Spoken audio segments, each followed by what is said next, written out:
back to Classic Briefs. Today, we're diving into an explainer that's, well, a little darker than usual. We're stepping straight into the fog-draped, shadowy world of Bram Stoker's 1897 masterpiece, Dracula. But hey, before we get started, I want you to completely clear your mind of the cheap Halloween costumes, those silly cereal mascots, and honestly, even the countless movie adaptations you've probably seen. We're going right back to the original source text to uncover a narrative that is way more strange, suspenseful, and deeply layered than its modern pop culture legacy might lead you to believe. Because, before vampires sparkled in the sunlight or brooded in high school hallways, Dracula gave the world something genuinely terrifying.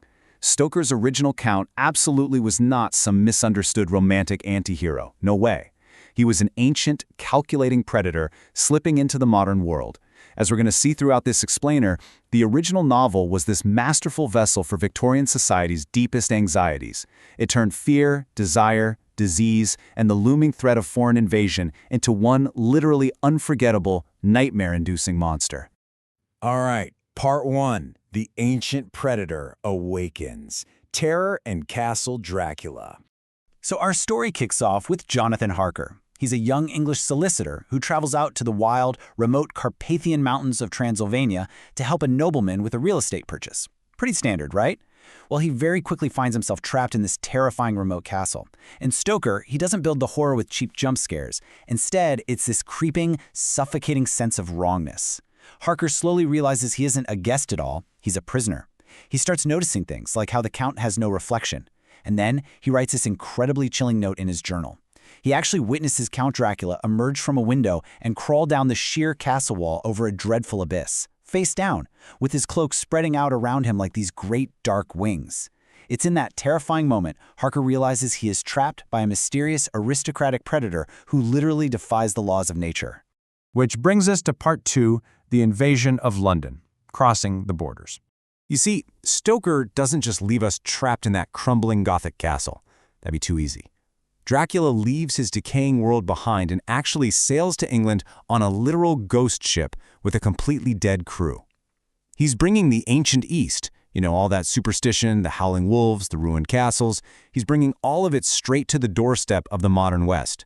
It is a massive clash between ancient primal bloodlust and 19th century high-tech. And yes, back then, high-tech meant typewriters, wax phonographs, and cutting-edge medical procedures like blood transfusions. And to really hammer home this idea of modernity, Stoker does something brilliant. He uses an incredibly innovative structure for the book. We aren't just reading a normal, straightforward narrative. We're actually piecing together the story through what essentially feels like found footage.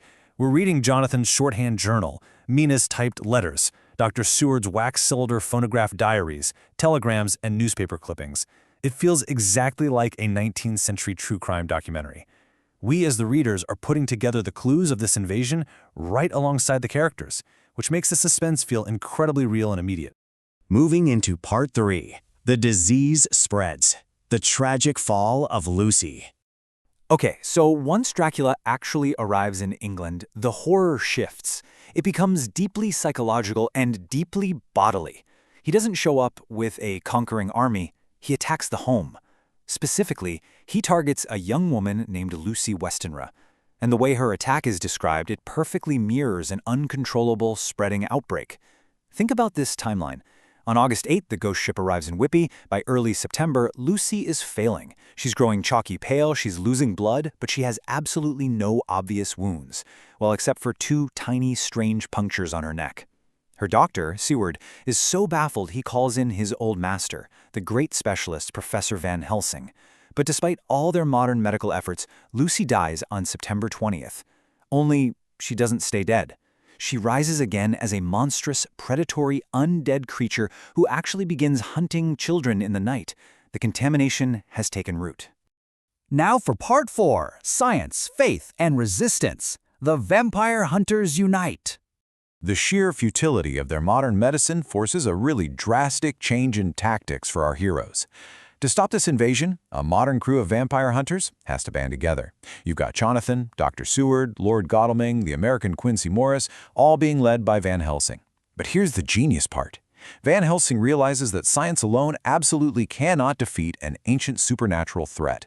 So, he weaponizes a hybrid method of warfare. He blends modern medical science with Eastern folklore, like garlic and wooden stakes. He brings in sacred religious artifacts, like the crucifix and the sacred wafer, to physically repel the monster. And he ties the whole shebang together with sheer, methodical detective logic. But you know, perhaps the absolute most powerful weapon this group possesses isn't a stake, and it isn't a crucifix. It's Mina Harker. Van Helsing himself openly praises her for having a man's brain and a woman's heart. Mina really serves as the intellectual center of the resistance. She's the one who gathers up all those disparate, messy diaries, letters, and phonograph cylinders, types them all up, and puts them into a strict chronological order. Her meticulous organization of all this data, the train schedules, the shipping logs, that is the absolutely crucial modern weapon that ultimately allows the group to track the Count down and force him to flee back to Transylvania. Let's look at Part 5, the blueprint of modern horror, unearthing the themes. You see, Stoker wasn't just writing a scary monster story. He was directly tapping into the very real cultural nerve centers of his era, masterfully weaving the society's deepest anxieties directly into the text. For instance, the vampire's bite.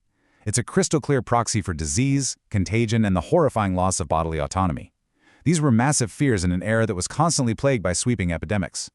The clash of typewriters versus ancient curses? That perfectly reflects the anxiety of a rapidly modernizing society suddenly realizing that all their new technology might not actually be able to save them. And Dracula's arrival itself is the ultimate reverse colonization fear, this foreign, ancient threat invading the very heart of the British Empire. This really allows us to properly define the vampire in Stoker's original context. He isn't just a bat, or a wolf, or some spooky creature of the night.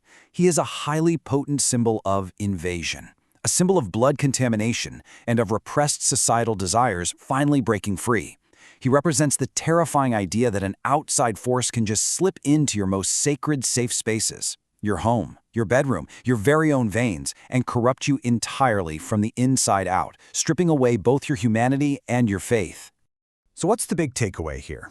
Well, Dracula still matters today because it created a legend with infinite adaptability. It quite literally established the blueprint for modern horror by turning the vampire into this timeless symbol of whatever a particular society fears the most. At its core, it's the primal fear of what will cross the border, enter our home, and fundamentally change us. Which leaves us with this final, lingering thought to consider as we wrap up. When we strip away all the Gothic castles and the archaic superstitions, Stoker's novel is asking a question that is just as relevant today as it was back in 1897. What are we truly afraid of when the monster crosses our borders and enters our home? Thank you so much for joining me on this Classic Briefs Explainer. I really hope the next time you hear the name Dracula, you don't think of the pop culture icon, but rather you remember the deep, unsettling dread of the true original.